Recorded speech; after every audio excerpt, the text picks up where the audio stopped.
مشہور نام ہے بریلوی عالم کا، ان کی تقریر سنی تھی، انہوں نے ایک دلیل دی غیر اللہ سے مدد مانگنے کی کہ اللہ تعالیٰ نے قرآن میں کہا استعینوا بالصبر والصلاۃ. بہت اختصار کے ساتھ ان کی بات کو میں نقل کر رہا ہوں، کس طرح دھوکہ دیتے ہیں، غلط استدلال کرتے ہیں اور صحیح کو سے غلط چیز ثابت کرتے ہیں. رب نے کہا استعینوا، استعانت چاہو، مدد مانگو بالصبر والصلاۃ. نہ صبر خدا ہے نہ نماز خدا ہے. اب خدا ہی غیر خدا سے مدد منگوائے تو جماعت کو خراب کیوں لگ رہا ہے؟ اللہ ہی غیر اللہ سے مدد مانگنے کو حکم دے رہا ہے، استعینوا آدیش ہے. تو کوئی تو وجہ ہوگی، صبر سے مدد مانگو، نماز سے مدد مانگو، کوئی تو وجہ ہوگی. ہاں ہے، دونوں اللہ کو پسند ہے، دونوں اللہ کو محبوب ہے، پسند ہے. تو اس کا مطلب یہ کہ قرآن حکم دے رہا ہے اللہ کی پسند سے مدد مانگو. تو خالی صبر پسند ہے، نماز پسند ہے، نبیین پسند نہیں، صدیقین پسند نہیں، شہداء پسند نہیں، ارے بغداد کا غوث بھی پسند ہے، اجمیر کا خواجہ بھی پسند ہے. جو چیز ثابت نہیں ہے میں بچوں کو بتاتا ہوں. بچپن میں ہم نے یہاں ایک بہت مشہور نام ہے بریلوی عالم کا، ان کی تقریر سنی تھی، انہوں نے ایک دلیل دی غیر اللہ سے مدد مانگنے کی کہ اللہ تعالیٰ نے قرآن میں کہا استعینوا بالصبر والصلاۃ. بہت اختصار کے ساتھ ان کی بات کو میں نقل کر رہا ہوں، کس طرح دھوکہ دیتے ہیں، غلط استدلال کرتے ہیں اور صحیح کو سے غلط چیز ثابت کرتے ہیں. تو کہا استعینوا بالصبر والصلاۃ، اے ایمان والو یا ایھا الذین آمنوا استعینوا بالصبر والصلاۃ، صبر اور صلاۃ سے، صبر اور نماز سے مدد مانگو، مدد حاصل کرو. تو اب انہوں نے عوام سے سوال کیا کہ لوگوں بتاؤ کہ کیا صبر اللہ ہے، کیا نماز اللہ ہے؟ عوام سے، پبلک سے جواب یہ کہا نہیں، اللہ نہیں ہے. کہا اللہ نہیں ہے لیکن اللہ کہہ رہا ہے کہ ان سے مدد مانگو، مدد طلب کرو. تو کیا معلوم ہوا؟ صبر اللہ نہیں ہے لیکن اللہ والا ہے، نماز اللہ نہیں ہے لیکن اللہ والی ہے. اس سے معلوم یہ ہوا کہ اللہ والے اور اللہ والی سے مدد مانگی جا سکتی ہے. نعرہ تکبیر. ان کے یہاں کا جو رواج ہے، جیسے محفل مشاعرہ چلتی ہے، ایسا لگتا ہے کہ واہ واہ صاحب، سبحان اللہ، الحمدللہ. یہ قرآن کے ساتھ کھلواڑ ہے. ہمیں اور آپ کو ہنسی آ رہی ہے اس کے استدلال پر، لیکن رونا چاہیے کہ اللہ کے کلام کے ساتھ کھلواڑ کر رہا ہے ایک وہ شخص جس کو لوگ عالم سمجھ رہے ہیں. ڈنکے کی چوٹ پر کہہ رہا ہوں، کسی کو برا لگے، کوئی حملہ کرے تو میں اس کو سعادت سمجھوں گا کہ یہ قرآن کا دفاع کر رہا ہوں میں. آپ پڑھیے اہل عقیدہ، علماء سلف و خلف کی کتابیں کہ وسیلہ لگانا 3 قسم کا وسیلہ جائز ہے. 3 وسیلہ جائز ہے، اس کے علاوہ سب ناجائز ہے. جو جائز ہے وہ کیا؟ پہلا وسیلہ اللہ کے اسماء الحسنی اور صفات علیہ کا وسیلہ.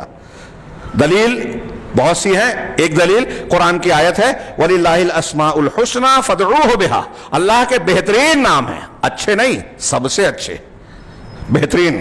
اللہ کے حسنہ بہترین نام ہے، اللہ کو انہی ناموں سے پکارو. میں اس تفصیل میں کسی اور موقع پر بریق الجمان میں ہم تفصیل سے پڑھ چکے ہیں، شارٹ میں آگے بڑھ رہا ہوں کہ یہ سب سے بہترین وسیلہ ہے، اللہ کے ناموں کا وسیلہ لگا کے اللہ سے مانگنا کہ اللہ تو غفار ہے، تو جو ہے غفور ہے، تو مجھ کو بخش دے، میری مغفرت فرما دے، تو رحمان ہے، رحیم ہے، مجھ پر رحم فرما، تو تواب ہے، میری توبہ قبول کر لے، تو رزاق ہے، مجھے روزی دے. تو ناموں کا وسیلہ لگانا سب سے اعلیٰ، عرفہ اور بہترین وسیلہ. دوسرا جائز وسیلہ کہ کسی زندہ نیک، واقعی نیک ہو، قرآن و حدیث پہ عمل کرنے والا آدمی ہی نیک ہوگا، بدعتی آدمی نہیں. کتنا بڑا بھی عالم ہو، اس کے کتنے بھی قصے مشہور ہوں، یہ میں نہیں کہہ رہا ہوں، قرآن حدیث کہہ رہے ہیں. الا ان اولیاء اللہ لا خوف علیہم ولا هم يحزنون الذین آمنوا وكانوا يتقون. سورہ یونس کی اس آیت کو جا کے پڑھیے، اس میں بتایا اللہ کے ولی کون ہیں؟ جو ایمان والے ہیں، تقوی والے ہیں. تقوی ایمان والا، اور اگر جس کا ایمان صحیح نہیں ہے، شرک ہے، بدعت ہے، ایمان صحیح نہیں. اگر کوئی حرام کام کرتا ہے، زناکار ہے، بدکار ہے، حرام خور ہے، اور یا اس قسم کی شراب نوشی کر رہا ہے، اور نماز نہیں پڑھتا، سنتوں پر عمل نہیں کرتا، متقی نہیں ہے، تو اللہ کا ولی ہو ہی نہیں سکتا. اور ایسے کسی آدمی کو کوئی اللہ کا ولی مانے تو علماء نے لکھا ہے کہ وہ قرآن کی اس آیت کا انکار کر رہا ہے، کافر ہو جائے گا. اللہ کا ولی وہی ہوگا جو قرآن و حدیث پر عمل کرے گا. بعض سلف نے لکھا، شاید شیخ عبد القادر جیلانی بھی کہ اللہ کا ولی اہل حدیث ہی ہو سکتا ہے جو قرآن و حدیث پر عمل کرے. وہی ہے، وہی اللہ کا ولی ہوگا. قرآن حدیث کی مخالفت کرنے والا اللہ کا ولی کہاں رہے گا؟ جتنی محبت ہوگی اللہ سے، جتنی اللہ اور رسول کی فرما برداری، اتنی ولایت کا درجہ ہوگا اونچا. تو خیر، اللہ تبارک و تعالیٰ، میں کیا کہہ رہا تھا؟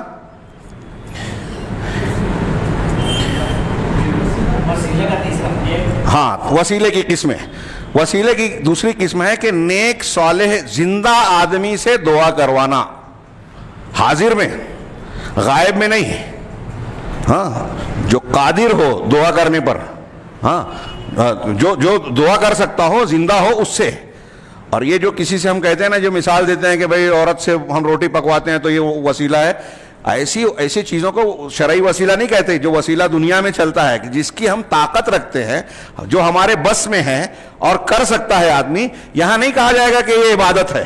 میں نے آپ سے کہا پانی لا کے دے دیجئے تو پانی میں نے وسیلہ مانگا، یہ شرک کر دیا. نہیں، جو میں کر سکتا ہوں، آپ سے کروا سکتا ہوں، یہ چیزیں عبادت کے زمرے میں نہیں آتی.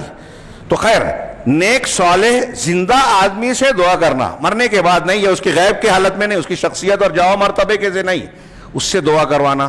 اس کی دلیل ہے، اللہ کے رسول خطبہ دے رہے تھے، ایک اعرابی آیا، بارش کے لیے دعا کی درخواست کی، دعا کی آپ نے، بارش ہوئی. اور بھی اس طرح کے حضرت عمر نے حضرت عباس سے استسقاء پڑھوائی اور کہا کہ اللہ کے رسول کا ہم پہلے وسیلہ لگاتے تھے، اب عباس ان کے چچا کا لگا رہے ہیں. بولتے دیکھو یہ شخصیت کا ہوتا تو اللہ کے رسول کا لگاتے نا. حضرت عمر حضرت اللہ کے رسول کا چھوڑ کے حضرت عباس کا لگا رہے ہیں، اس کا مطلب یہ کہ اس کو جائز نہیں مان رہے ہیں اب وفات کے بعد، وفات رسول صلی اللہ علیہ وسلم کے بعد. ہاں، اور اس کے علاوہ حضرت عباس رضی اللہ تعالیٰ نے اللہ سے دعا کی، اور بعض روایتوں میں اس کی وضاحت ہے کہ ہم عباس سے دعا کروا رہے ہیں، یعنی یہ مفہوم واضح ہوتا ہے اس سے. تو اللہ تعالیٰ عباس کی دعا کا وسیلہ لگایا، شخصیت کا نہیں. خیر، تو میں عرض کر رہا تھا کہ یہ دوسرا وسیلہ. تیسرا جو جائز وسیلہ ہے وہ یہ ہے کہ اپنے نیک صالح اعمال کا وسیلہ لگانا. ربنا اننا سمعنا منادیا ینادی للایمان ان آمنوا بربکم فآمنا ربنا فاغفر لنا. یہ میں نے قرآن کی ایک آیت کی مثال دی کہ ہم ایمان لائے لہذا تو بخش دے. ایسے قرآن حدیث میں بہت سی دلیلیں ہیں کہ وہ بخاری کی جو روایت ہے، 3 لوگ غار میں پھنس گئے تھے، دہانا بند ہو گیا تھا، اپنے اپنے نیک عمل کا وسیلہ لگا کے دعا مانگی، تھوڑا تھوڑا وہ پتھر سرکا اور پھر یہ لوگ نکل گئے. نیک اعمال کا وسیلہ لگا کے دعا مانگنا تو دنیا کی چیز مانگی جا سکتی ہے، لیکن اس میں بھی علماء نے لکھا کہ نیک اعمال جو آپ نے کیے ہیں اس کے وسیلے سے آخرت مانگنا زیادہ بہتر ہے، صرف دنیا مانگنا افضل نہیں ہے. ہاں، مغفرت، رحمت، ایسی چیز مانگے جس سے دنیا اور آخرت دونوں میں فائدہ ہو. تو اب یہ 3 جائز قسمیں ہیں. اسی کی ایک دلیل یہ ہے کہ اللہ تعالیٰ نے کہا کہ صبر اور صلات سے مدد طلب کرو. صبر اور صلات کیا ہیں؟ اعمال ہیں، اعمال صالحہ ہیں. قرآن میں جو کہا گیا یا ایھا الذین آمنوا ابتغوا الیہ الوسیلہ، قرآن کی 2 آیت میں لفظ وسیلہ آیا ہے. ایک سورہ اسراء بنی اسرائیل جس کو کہتے ہیں، ایک سورہ مائدہ کی، یہ جو میں نے پڑھا، یا ایھا الذین آمنوا اتقوا اللہ وابتغوا الیہ الوسیلہ، اور اللہ کی طرف وسیلہ پکڑو، تلاش کرو. کیا مطلب ہے؟ جتنے معتبر مفسرین ہیں، علامہ ابن کثیر نے حضرت ابن عباس اور دوسرے علماء سے نقل کی کہ وسیلے کا مطلب یہ ہے کہ نیک اعمال کے ذریعے سے اللہ کی قربت چاہو. وسیلہ مانے ذریعہ، اللہ سے تک پہنچانے والا. کون سی چیز ہے؟ نیک اور صالح اعمال، شریعت پر عمل. علامہ ابن کثیر نے کہا کہ تمام سلف خلف کے معتبر مفسرین نے لگ بھگ یہی معنی بیان کیا ہے، شخصیت کا وسیلہ کہیں آیا ہی نہیں. تو استعینوا بالصبر، میں نے بات تھوڑی لمبی ہو گئی کہ میں یہ مثال دے رہا تھا کہ یہ جائز وسیلہ تھا کہ نیک اعمال کا وسیلہ لگایا جائے یا اس کے ذریعے سے اللہ کی قربت چاہی جائے. صبر اور صلات اپنے نیک اعمال ہیں، دوسرے کی شخصیت سے نہیں. تو اب میں یہی عرض سمجھانا چاہ رہا ہوں آگے بڑھنے سے پہلے کہ قرآن و حدیث میں ایک چیز اگر ثابت ہے تو اس سے وہی چیز ثابت ہو رہی ہے، اور جو ثابت نہیں ہے اس ثابت شدہ چیز سے اس پر استدلال کرنا، یہی دھوکہ دیتے ہیں عام طور سے اہل بدعت اور گمراہ طبقے فرقے.